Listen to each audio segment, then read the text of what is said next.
ਸਾਡੇ ਜਿਹੜੇ ਵਡੇਰੇ ਸਨ ਨਾ ਇਹ ਜਦੋਂ ਇੱਥੇ ਸੰਦਲਬਾਰ ਜਿਹਨੂੰ ਕਹਿੰਦੇ ਨੇ ਨਾ ਜਿਹੜੀ ਕਿ ਲਾਇਲਪੁਰ ਜਾਂ ਟੋਬਾ ਟੇਕ ਸਿੰਘ ਇਹ ਸਾਰੇ ਏਰੀਏ ਨੂੰ ਇਹ ਸੰਦਲਬਾਰ ਦੇ ਵਿੱਚ ਜਦੋਂ ਨਹਿਰਾਂ ਬਣਾਈਆਂ ਨੇ ਅੰਗਰੇਜ਼ ਨੇ 1885 ਜਾਂ ਤੁਸੀਂ 90 ਜਾਂ ਆਖਰੀ 15-20 ਸਾਲ 1800 ਤੇ ਜਿਹੜੇ ਨੇ ਉਦੋਂ ਬਣੀਆਂ ਤੇ ਉਦੋਂ ਅੰਗਰੇਜ਼ ਨੇ ਜਿਹੜਾ ਨਾ ਇਹ ਜ਼ਿਲ੍ਹਾ ਗੁਰਦਾਸਪੁਰ ਦੇ ਇਲਾਕੇ 'ਚੋਂ ਖਾਸ ਤੌਰ 'ਤੇ ਜਾਂ ਅੰਮ੍ਰਿਤਸਰ ਦੇ ਇਲਾਕੇ ਦੇ ਵਿੱਚੋਂ ਲੋਕਾਂ ਨੂੰ ਆਖਿਆ ਜਿਹੜੇ ਜੱਟ ਜ਼ਿਮੀਂਦਾਰ ਸਨ ਬਈ ਤੁਹਾਨੂੰ ਉੱਥੇ ਅਸੀਂ ਵਧੇਰੇ ਰਕਬੇ ਦਿੰਦੇ ਹਾਂ ਤੇ ਆਬਾਦ ਕਰੋ।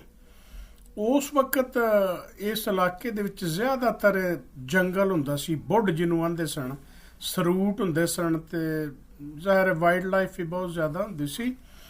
ਔਰ ਫਿਰ ਇੱਥੇ ਆ ਕੇ ਤੇ ਆਂਦੇ ਨੇ ਸਾਡੇ ਵਡੇਰੇ ਬਈ ਜ਼ਿਮੀਂਦਾਰ ਨੂੰ ਉਹਨਾਂ ਨੇ ਪਛਾਣਿਆ ਇਸ ਤਰ੍ਹਾਂ। ਪਹਿਲੋਂ ਜਿਹੜਾ ਅੰਗਰੇਜ਼ ਹੈ ਨਾ ਉਹ ਹੱਥ ਵਹਿੰਦਾ ਸੀ ਵੀ ਹੱਥਾਂ ਤੇ ਜੇ ਚਾਂਡੀਆਂ ਚੂੰਡੀਆਂ ਪਈਆਂ ਹੋਣੀਆਂ ਤੇ ਪਤਾ ਲੱਗਣਾ ਵੀ ਵਾਕਿਆ ਹੀ ਇਹ ਪ੍ਰੈਕਟੀਕਲ ਜੱਟ ਜ਼ਿਮੀਂਦਾਰ ਹੈ। ਤੇ ਫਿਰ ਉਹਨੂੰ ਰਕਬੇ ਅਲਾਟ ਕੀਤੇ। ਇੱਥੇ ਚਕੂਕ ਬਣ ਗਏ ਨਹਿਰਾਂ ਦੇ ਨਾਲ ਨਾਲ, ਜਿੱਥੇ ਜਿੱਥੇ ਉਹ ਨਹਿਰਾਂ ਉਹਨੇ ਬਣਾਈਆਂ ਤੇ ਕੁਝ ਨਹਿਰਾਂ ਦੇ ਨੰਬਰਾਂ ਦੇ ਨਾਲ ਕਿ ਜਿਵੇਂ ਸਾਡਾ ਹੁਣ ਪਿੰਡ 435 ਜੀਂਬੇ ਯਾਨੀ ਝੰਗ ਬ੍ਰਾਂਚ ਜਿਹੜੀ ਨਹਿਰ ਸੀ ਨਾ ਇਹ ਝੰਗ ਬ੍ਰਾਂਚ ਦੇ ਉੱਤੇ ਸੀ। ਇਸੇ ਤਰ੍ਹਾਂ ਬਾਕੀ ਜਿਹੜੇ ਪਿੰਡ ਸਨ, ਰੱਖ ਬ੍ਰਾਂਚ ਇੱਕ ਨਹਿਰ ਸੀ ਵੱਡੀ ਜਿਹੜੀ ਦਰਿਆ ਝਰਾਬ ਚੋਂ ਨਿਕਲੀ ਤੇ ਉਹਦੇ ਨਾਲ ਜਿੰਨੇ ਚਕੂਕ ਜਾਂ ਪਿੰਡ ਸਨ ਉਹਨਾਂ ਦੇ ਨਾਂ ਫਿਰ ਰੱਖ ਬ੍ਰਾਂਚ ਦੇ ਨੰਬਰਾਂ ਦੇ ਨਾਲ ਰੱਖਤੇ ਗਏ। ਔਰ ਇਸੇ ਤਰ੍ਹਾਂ ਗੁਗੇਰਾ ਬ੍ਰਾਂਚ ਜਿਹੜੀ ਹੈ ਉਹ ਵੀ ਨਹਿਰ ਸੀ, ਉੱਥੋਂ ਹੀ ਨਿਕਲੀ ਤੇ ਉਹਦਾ ਉਸ ਗੁਗੇਰਾ ਬ੍ਰਾਂਚ ਦੇ ਨਾਲ ਨਾਲ ਜੀ ਜਿਹੜਾ ਗਾਫਬੇ ਕਹਿੰਦੇ ਨੇ ਉਹ ਰੱਖਤਾ ਗਿਆ ਨਾ ਮੁਖਤਲਿਫ ਚਕੂਕ ਦੇ। ਤੇ ਪਿੰਡਾਂ ਦੇ ਰਕਬੇ ਕਈਆਂ ਦੇ ਪਿੰਡਾਂ ਦੇ ਵਿੱਚ 60 70 ਮਰਬੇ ਜ਼ਮੀਨ ਹੁੰਦੀ ਸੀ, ਕਈਆਂ ਦੇ ਵਿੱਚ ਇਸ ਤੋਂ ਵੱਧ ਤੇ ਘੱਟ ਵੀ ਹੁੰਦੀ ਸੀ। ਤੇ ਫਿਰ ਉੱਥੋਂ ਜਿਹੜੇ ਲੋਕੀ ਆਏ ਸਨ ਨਾ ਗੁਰਦਾਸਪੁਰ ਚੋਂ ਜਾਂ ਅੰਮ੍ਰਿਤਸਰ ਦੇ ਇਲਾਕੇ ਦੇ ਵਿੱਚੋਂ, ਉਹਨਾਂ ਲੋਕਾਂ ਦੇ ਆ ਕੇ ਇੱਥੇ ਤੇ ਉਹ ਬਰਾਦਰੀਆਂ ਉੱਥੇ ਜਿਹੜੀਆਂ ਮਿਸਾਲ ਦੇ ਤੌਰ ਤੇ ਸਾਡੀ ਰੰਧਾਵਾ ਬਰਾਦਰੀ ਹੈ, ਅਸੀਂ ਗੁਰਦਾਸਪੁਰ ਚੋਂ ਉੱਠੇ ਤੇ ਸਾਡੇ ਪਿੰਡ ਦਾ ਨਾਂ ਸੀ ਘਣੀਏ ਕੇ ਬਾਂਗਰ ਤੇ ਅਸੀਂ ਇੱਥੇ ਆ ਕੇ ਵੀ ਘਣੀਏ ਦੇ ਨਾਂ ਤੋਂ ਹੀ ਜਿਹੜਾ ਉਹ ਆਬਾਦ ਹੋਏ। ਔਰ ਸਾਡੇ ਹੁਣ ਘਣੀਏ ਜਿਹੜੇ ਨੇ ਤਿੰਨ ਜਿਹੜੇ ਗੋਜਰੇ ਦੇ ਲਾਗੇ ਆਮ ਤੌਰ ਤੇ ਉਹ ਵੇਖੇ ਜਿਹੜੇ ਮੌਜੂਦ ਨੇ ਹੁਣ ਵੀ, ਦੋ ਘਣੀਏ, ਇੱਕ ਘਣੀਆਂ ਮੁਸਲਮਾਨਾਂ ਵਾਲਾ, ਇੱਕ ਘਣੀਆਂ ਸਿੱਖਾਂ ਵਾਲਾ ਗੋਜਰੇ ਸ਼ਹਿਰ ਦੇ ਬਿਲਕੁਲ ਨਾਲ ਨੇ। ਸਾਡਾ ਜਿਹੜਾ ਪਿੰਡ ਹੈ ਘਣੀਆਂ ਬੁੱਢ ਵਾਲਾ, ਜਿਵੇਂ ਮੈਂ ਅੱਗੇ ਦੱਸਿਆ ਕਿ ਬੁੱਢਾਂ ਦੇ ਹਨ ਉਸ ਦਰਿਆ ਨੂੰ ਜਿਹੜਾ ਉੱਥੇ ਵਗਦਾ ਹੁੰਦਾ ਸੀ ਚਨਾਬ, ਜਿਹੜਾ ਹੁਣ ਝੰਗ ਤੋਂ ਵੀ ਇੰਦਰਲੇ ਪਾਸੇ ਮਗਰਬ ਵਾਲੇ ਪਾਸੇ ਜਿਹੜਾ ਉਹ ਚਲਾ ਗਿਆ। ਯਾਨੀ ਹੌਲੀ ਹੌਲੀ ਹੌਲੀ ਇਹ ਬੁੱਢ ਜਿੱਥੇ ਪਹਿਲੋਂ ਅਸਲੀ ਇਹਦਾ ਕੁਦਰਤੀ ਭਾਵ ਸੀ ਨਾ ਉਹਨੂੰ ਛੱਡਦਾ ਛੱਡਦਾ ਛੋਟਾ ਹੁੰਦਾ ਹੁੰਦਾ ਹੁੰਦਾ ਇਹ ਹੁਣ ਕੋਈ 25-30 ਕਿਲੋਮੀਟਰ ਇੱਧਰ ਇਸ ਪਾਸੇ ਆ ਗਿਆ, ਆਪਣੇ ਅਸਲ ਰਾਹ ਨੂੰ ਛੱਡ ਗਿਆ।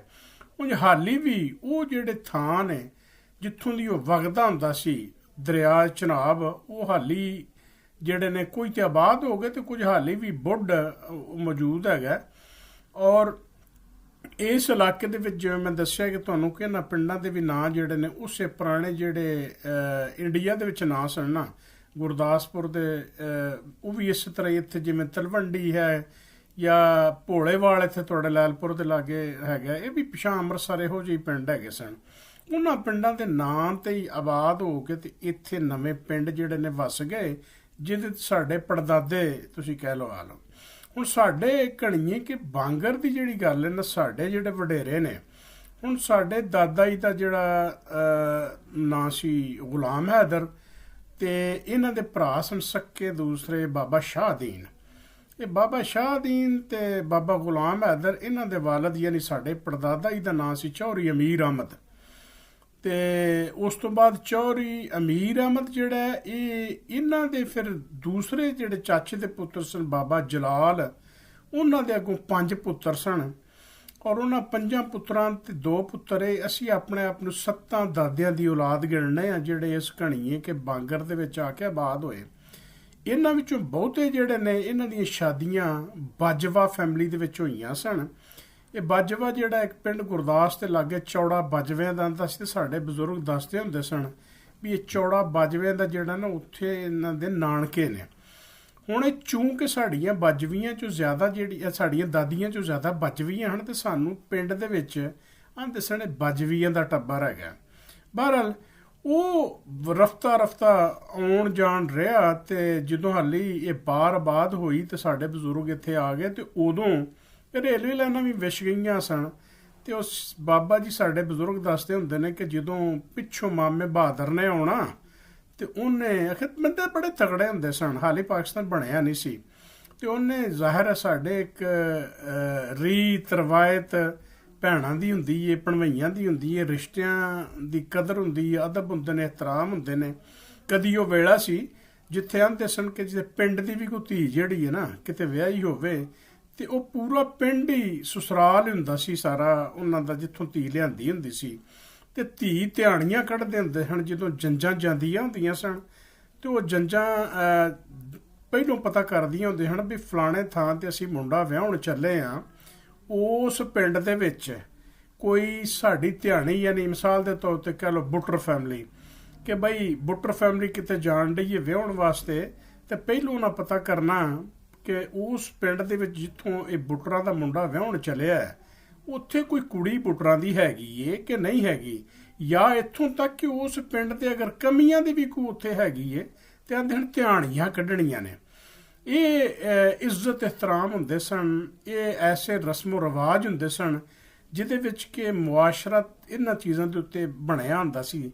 ਮੈਂ ਗੱਲ ਕਰਨਾ ਸੀ ਕਿ ਮਾਮੇ ਦੀ, ਕਿ ਮਾਮਾ ਸਾਡੇ ਜਿਹੜੇ ਬਜ਼ੁਰਗ ਸਨ ਉਹਨਾਂ ਦੇ ਮਾਮਾ ਜੀ ਜਿਹੜੇ ਸਨ, ਆਖਣਾ ਜੀ ਮਾਮਾ ਬਹਾਦਰ ਆਇਆ ਤੇ ਉਹਨੇ ਚੌਲ ਲਿਆਂਦੇ ਨੇ ਤੇ ਗੁਜਰੇ ਟੇਸਣ ਤੋਂ ਲੱਥਾ ਤੇ ਹੱਥ ਵਿੱਚ ਉਹਦੇ ਹੁੱਕਾ, ਤੇ ਇਸ ਤਰ੍ਹਾਂ ਪਿੱਛੇ ਜਿਹੜਾ ਉਹ ਚੌਲਾਂ ਦੀ ਭੋਰੀ ਜੀ ਵੀ ਚੁੱਕੀ ਹੈ, ਤੇ ਇੱਥੇ ਆ ਕੇ ਜਿਸ ਵੇਲੇ ਘਣੀਏ ਪਿੰਡ ਆਉਣਾ ਤੇ ਆ ਕੇ ਆਖਣਾ ਇਹ ਭੈਣਾਂ ਵੰਡ ਲਿਓ ਜੇ, ਸਾਰੇ ਭੈਣਾਂ ਜਿਹੜੀਆਂ ਨਾ ਮੁੱਠ ਮੁੱਠ ਚੌਲ ਵੰਡ ਲਿਓ।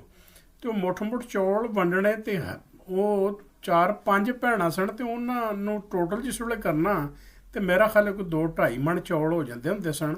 ਤੇ ਉਹ ਆਂਦੇ ਨੇ ਕਿ ਉਹ 2-2.5 ਮਣ ਚੌਲ 10-15 ਕਿਲੋਮੀਟਰ ਗੋਜਰੇ ਸਟੇਸ਼ਨ ਤੋਂ ਲੈ ਕੇ ਤੇ ਵਿੱਚੋਂ ਵਿੱਚ ਆਉਣਾ ਤੇ ਪਿੰਡ ਦੇ ਵਿੱਚ ਆ ਕੇ ਦੇਣੇ ਆਪਣੀਆਂ ਭੈਣਾਂ ਨੂੰ। ਇਹ ਤਾਕਤਾਂ ਹੁੰਦੀਆਂ ਸਨ, ਇੰਨੇ ਤਗੜੇ ਲੋਕ ਹੁੰਦੇ ਸਨ। ਫਿਰ ਉੱਥੇ ਦੱਸਦੇ ਨੇ ਵੀ ਸਾਰੀਆਂ ਬਰਾਦਰੀਆਂ ਹੁੰਦੀਆਂ ਹਨ, ਰੰਧਾਵੇ ਜਿਹੜੇ ਨੇ ਸਿੱਖ ਵੀ ਹੁੰਦੇ ਹਨ, ਬਾਜਵੇ ਵੀ ਸਿੱਖ ਹੁੰਦੇ ਸਨ। ਹੁਣ ਵੀ ਇਹ ਸਾਰੀਆਂ ਕੌਮਾਂ ਰੰਧਾਵੇ, ਬਾਜਵੇ, ਚੀਮੇ, ਚੱਠੇ, ਇਹ ਸਾਰੇ ਪਿਛਾਂ ਅੱਜ ਵੀ ਮੌਜੂਦ ਹੈਗੇ ਨੇ ਉਸੇ ਉਹਨਾਂ ਹੀ ਪਿੰਡਾਂ ਦੇ ਵਿੱਚ। ਜਿਸ ਵੇਲੇ ਉੱਥੋਂ ਇਹਨਾਂ ਨੇ ਆਉਣਾ, ਆ ਕੇ ਤੇ ਕੁਝ 4 ਦਿਨ ਇੱਥੇ ਰਹਿਣਾ, ਫਿਰ ਪਿਛਾਂ ਚਲੇ ਜਾਣਾ। ਤੇ ਇੱਥੋਂ ਸਾਡੇ ਜਿਸ ਵੇਲੇ ਦਾਦੇ ਨੇ ਨਾ, ਇਹਨਾਂ ਜਦੋਂ ਜਾਣਾ ਚੌੜਾ ਬਾਜਵੇ ਤੇ ਜਾਣਾ, ਤੇ ਉੱਥੇ ਆਂਦੇ ਹਨ ਮੇਲਾ ਲੱਗਦਾ ਹੁੰਦਾ ਸੀ। ਇਹ ਮੇਲੇ ਜਿਹੜੇ ਨੇ ਇਹ ਬੜੇ ਮਸ਼ਹੂਰ ਹੁੰਦੇ ਸਨ ਉਦੋਂ ਪੰਜਾਬ ਸਾਰੇ ਦੇ ਵਿੱਚ, ਭਾਵੇਂ ਉਹ ਮਸ਼ਰਕੀ ਪੰਜਾਬ ਤੇ ਭਾਵੇਂ ਉਹ ਮਗਰਬੀ ਪੰਜਾਬ ਹੋਵੇ, ਉੱਥੇ ਸਾਰੇ। ਅੱਛਾ, ਇਹਨਾਂ ਮੇਲਿਆਂ ਦੇ ਨਾਲ ਜਿਹੜਾ ਨਾ ਬੜੀ ਵੱਡੀ ਇੱਕ ਅਟੈਚਮੈਂਟ ਹੁੰਦੀ ਸੀ ਕਿ ਜਿਹੜੇ ਉਹਨਾਂ ਦਿਨਾਂ ਦੇ ਵਿੱਚ ਜਵਾਨਾਂ ਦੇ ਸ਼ੌਕ ਹੁੰਦੇ ਸਨ, ਮਾਪਿਆਂ ਦੇ ਵੀ ਸ਼ੌਕ ਹੁੰਦੇ ਸਨ ਕਿ ਸਾਡੀਆਂ ਔਲਾਦਾਂ ਜਿਹੜੀਆਂ ਨੇ ਤਗੜੀਆਂ ਹੋਣ, ਗੱਤਕਾ ਹੋਣਾ, ਡਾਂਗ ਸੋਟਾ ਹੋਣਾ, ਮਿੱਟੀ ਚੁੱਕਣੀ, ਭਾਰ ਚੁੱਕਣੇ। ਉਹ ਕਿਹੜੇ ਜਿਮ ਹੁੰਦੇ ਸਨ ਉਦੋਂ। ਫਿਰ ਕੌਡੀ ਹੋਣੀ, ਪਾਵਰ ਗੇਮਸ ਹੀ ਹੁੰਦੀਆਂ ਸਨ, ਜਾਂ ਘੋਲ ਹੋਣੇ, ਰੈਸਲਿੰਗ ਜਿਹਨੂੰ ਆਂਦੇ ਨੇ, ਤੇ ਉਹ ਭਾਰ ਚੁੱਕਣ ਤੇ ਵੀ ਹੋਣਾ ਵੀ ਇੰਨਾ ਭਾਰ ਚੁੱਕ ਗਿਆ। ਇਹ ਸਾਡਿਆਂ ਦਾਦਿਆਂ ਨੇ ਜਦੋਂ ਉੱਥੇ ਜਾਣਾ ਤੇ ਉੱਥੇ ਆਖਣਾ ਵੀ ਉਹਨਾਂ ਵੀ ਚੌਧਰੀ ਗੁਲਾਮ ਬਹਾਦਰ ਆਇਆ ਬਾਈ, ਪ੍ਰਾਹੁਣਾ, ਚੂੰਕਿ ਸਾਡੇ ਦਾਦਾ ਜੀ ਦੀ ਸ਼ਾਦੀ ਚੌੜੇ ਬਾਜਵੇਂ ਹੋਈ ਸੀ, ਤੇ ਉੱਥੇ ਉਹਨਾਂ ਨੇ ਆਖਣਾ ਵੀ ਆ ਮੇਲੇ ਤੇ ਜਿਹੜਾ ਨਾ ਉਹ ਸਾਡਾ ਪ੍ਰਾਹੁਣਾ ਆਇਆ ਬਈ, ਤੇ ਉਹਨੇ ਭਾਰ ਚੁੱਕਣਾ ਬਈ, ਆ ਜਾਓ। ਐਲਾਨ ਕਰਨਾ ਵੀ ਬਾਂਹ ਕੱਢ ਕੇ ਕਿ ਵੇਖਦੇ ਆ ਵੀ ਚੌਧਰੀ ਗੁਲਾਮ ਬਹਾਦਰ ਨੂੰ ਉੱਥੇ ਕੌਣ ਹਰਾਉਂਦਾ ਹੈ। ਉੱਥੇ ਸਿੱਖ ਵੀ ਹੋਣੇ, ਬਾਕੀ ਵੀ ਹੋਣੇ, ਉਹ ਜਵਾਨਾਂ ਦੇ ਸ਼ੌਕ ਹੀ ਹੁੰਦੇ ਹਨ, ਰਲ ਮਿਲ ਕੇ ਤੇ ਸਾਰੇ ਰਹਿੰਦੇ ਸਨ।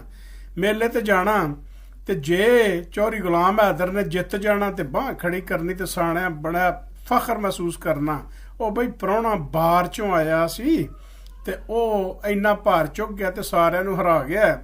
ਤੇ ਨਾਲ ਚੈਲੰਜ ਦੇ ਜਾਣਾ ਹਰਨ ਵਾਲੇ ਨੇ, ਲੈ ਵੀ ਪ੍ਰਾਹੁਣਿਆ, ਆਉਣ ਵਾਲੇ ਸਾਲ ਜਿਹੜਾ ਵੇਲਾ ਆਏਗਾ ਨਾ ਮੇਲੇ ਦਾ, ਤੇ ਉੱਥੇ ਤੇਰੇ ਨਾਲ ਮੁਕਾਬਲਾ ਜਿਹੜਾ ਹੋਏਗਾ, ਤੇ ਆਉਣ ਵਾਲੇ ਮੇਲੇ ਤੇ ਫਿਰ ਉਡੀਕਣਾ, ਦੇਸੀ ਘਿਓ ਖਾਣੇ, ਡੰਡ ਬੈਠਕਾਂ ਯੋਰ ਕਰਨੇ, ਤੇ ਅਗਲੇ ਮੇਲੇ ਤੇ ਉਡੀਕਣਾ ਵੀ ਉਹ ਪ੍ਰਾਹੁਣਾ ਆਏਗਾ ਤੇ ਉਹਨੂੰ ਐਤਕਾਂ ਹਰਾਵਾਂਗੇ।